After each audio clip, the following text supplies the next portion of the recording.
Probability के और भी क्वेश्चंस कर लेते हैं। आज ये चैप्टर फाइनलाइज हो जाएगा, छोटा चैप्टर है। क्वेश्चन क्या कह रहा है कि a tyre manufacturing company kept A record of the distance covered before A tier two be replaced.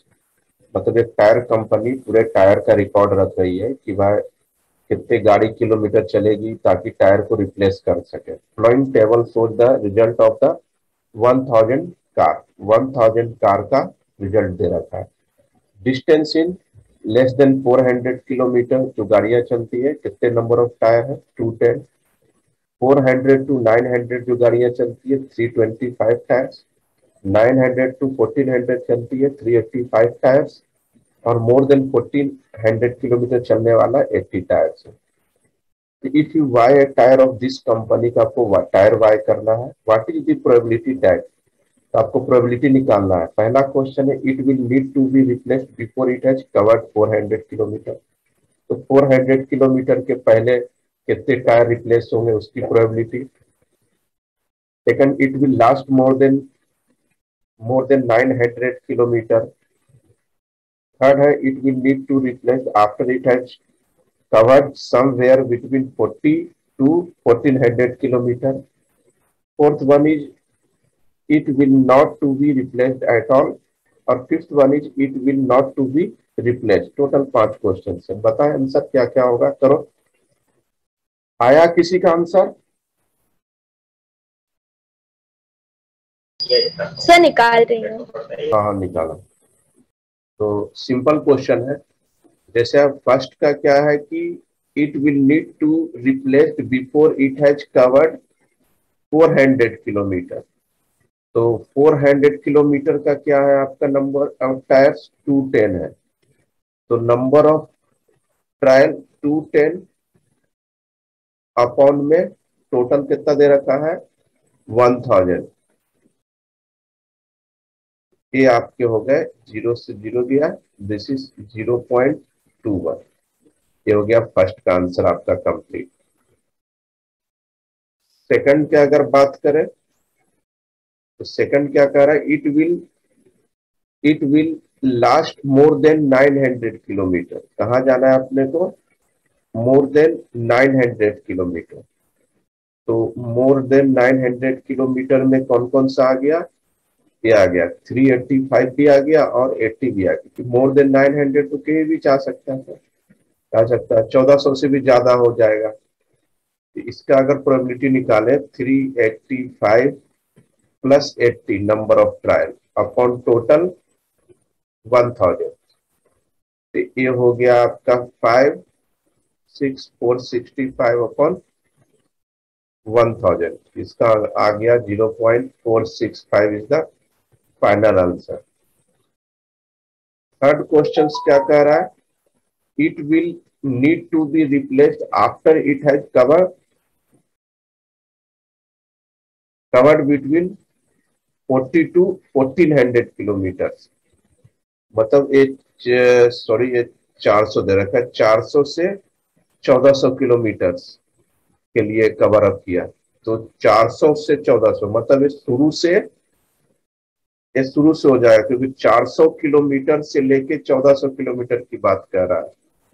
तो 400 से 1400 मतलब इसमें से आपका कौन कौन से आ जाएगा 325 385। क्योंकि 400 से 400 से ग्रेटर देन और 1400 तक। तो 400 से हो गया 900 और 900 से 1400 मतलब इसमें हो गया आपका 325 प्लस 385 अपॉन 1000। अब इसको भी आप ऐड कर दे, ये आ जाएगा 710 upon 1000। This is 0.71 is the final answer. Third भी हो गया। अब फोर्थ क्वेश्चन पे आते हैं। It will not to be replaced at all. It will not to be replaced at all मतलब कि अपने को सभी में रिप्लेस नहीं करना है। तो number of tyre do not need to be replaced at all में कितना हो जाएगा आपका 0 अपॉन 1000 मतलब इसका आंसर हो जाएगा 0। फिफ्थ का क्या कह रहा है कि it will need to be replaced, it will need to be replaced मतलब रिप्लेस्ड आपको करना है। तो it will need to be replace मतलब सभी टायर को रिप्लेस करना है। इसमें हो जाएगा 1000 अपॉन 1000, दिस इज 1। तो सभी टायर को रिप्लेस करना है तो प्रोबेबिलिटी 1 आ जाएगा, और किसी भी टायर को रिप्लेस नहीं करना है तो उसकी प्रोबेबिलिटी 0 आ जाएगा। तो ये आपको पांचों क्वेश्चंस हो गए। एनसीईआरटी का क्वेश्चन है, देखो क्या क्वेश्चन है। In a cricket match a batsman hits a boundary 6 times out of 30 balls he play.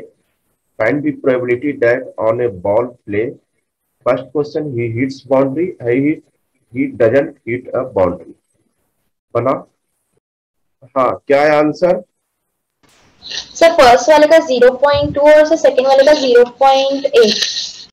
क्योंकि in cricket match a batsman hits a boundary 6 time out of 30 balls. कितने ball खेलता है? 30 balls खेलता है 6 times. Find the probability that A ball play he hits the, जब boundary को hits कर जाए तो इसकी प्रोबेबिलिटी कितने हो जाएगी जब बाउंड्री को हिट्स कर जाए?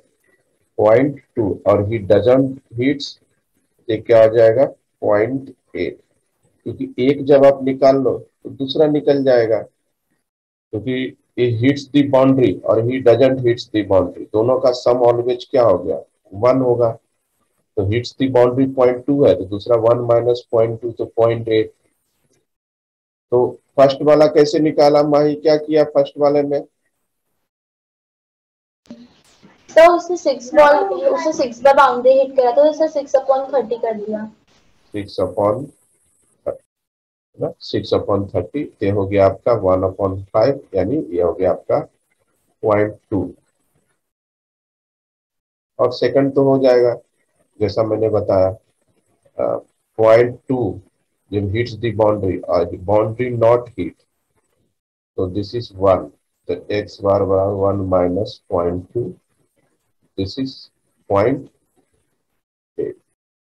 क्वेश्चन क्या कर रहा है? Following table shows the marks scored by a group of 90 students in a mathematics test of 100 marks का मैथमेटिक्स का टेस्ट हुआ। 90 स्टूडेंट का ग्रुप है। 0 से 20 मार्क्स कितने? 7 स्टूडेंट का है। 20 से 30 मार्क्स 10 स्टूडेंट के आएगा। 30 से 40 मार्क्स ये भी 10 स्टूडेंट को आया। 40 से 50 मार्क्स 20 स्टूडेंट को आया। 50 से 60 मार्क्स 20 स्टूडेंट को। 60 टू 70 15 स्टूडेंट्स को, और 70 टू 100 टोटल 8 स्टूडेंट। तो आपको प्रोबेबिलिटी निकालना है लेस देन 20% मार्क्स, और सेकंड है 60 और मोर देन मार्क्स आ रहा। निकालो क्या है आंसर? सर फर्स्ट वाले का 0.07 और सर सेकंड वाले का 0.43। तो टोटल स्टूडेंट तो 90 है, इसमें तो कोई दिक्कत नहीं है, 90 से डिवाइड करना है। अब नंबर ऑफ ट्रायल देखना है इस वाले फर्स्ट क्वेश्चन का। अगर तो लेस देन 20% मार्क्स, तो 20% मार्क्स 100 मार्क्स की एग्जाम है, तो लेस देन 20% मार्क्स। तो 20%, 0 से 20 वाले स्टूडेंट कितने? टोटल 7 स्टूडेंट है। मतलब ये जो स्टूडेंट होगा लेस देन 20%, 20% वाले मार्क्स के होंगे, तो नंबर ऑफ ट्रायल हो जाएगा 7 और टोटल हो गया 90। तो 7 में 90 से डिवाइड कर दे, दैट्स द फाइनल आंसर। अब सेकंड क्वेश्चन कह रहा है 60 और मोर मार्क्स। तो 60 और मोर मार्क्स, तो 60 और मोर मार्क्स कहां से आ रहा है? दिस 60 से 70 नंबर 15 स्टूडेंट को, और 70 से 100 मार्क्स 8 स्टूडेंट्स को। और कह रहा था कि 60 या 60 से ज्यादा नंबर आना चाहिए। इसमें नंबर ऑफ ट्रायल में क्या आ जाएगा? 15 प्लस 8, और टोटल नंबर क्या है? 90। दिस इज 23/90 का फाइनल आंसर। या आप डिवाइड करके भी लिख सकते हो, कोई प्रॉब्लम्स नहीं है, दोनों चलेगा। बहुत कम क्वेश्चंस है, फिर भी और भी क्वेश्चंस कर लेते हैं। क्या है question? 50 seeds were selected at random from each of 5 bag 5 bags of seeds, मैंने सीड्स के 5 बैग है, उसमें से आपको 50 सीड्स आपको सिलेक्ट करना है। And we are keeped under a standardized condition favorable of germination. After 20 days, the number of seeds which had germinated in each collections were counted and recorded as follows. 1 bag में 40, second bag में 48, third bag में 42, fourth bag में 39, 5 bag में 41। तो what is the probability निकालना है? More than 40 seeds in a bag, at most 40 seeds in a bag, at least 40 seeds in a bag and 49 seeds in a bag. बना क्या है answer? पहला का 0.60, सेकंड का 0 सर, और थर्ड का 1 और फोर्थ का 9.8। सर फर्स्ट वाले का 0.6 और सर बाकी का मैं कर रही थी। तो फर्स्ट क्या है? More than 40 seeds in a bag. तो more than 40 seeds in a bag, तो मोर देन, अगर इसकी प्रोबेबिलिटी की बात करें तो more than 40 seeds in a bag की बात कर रहे हैं।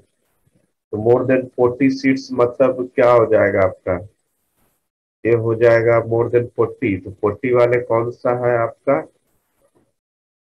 This is a 42।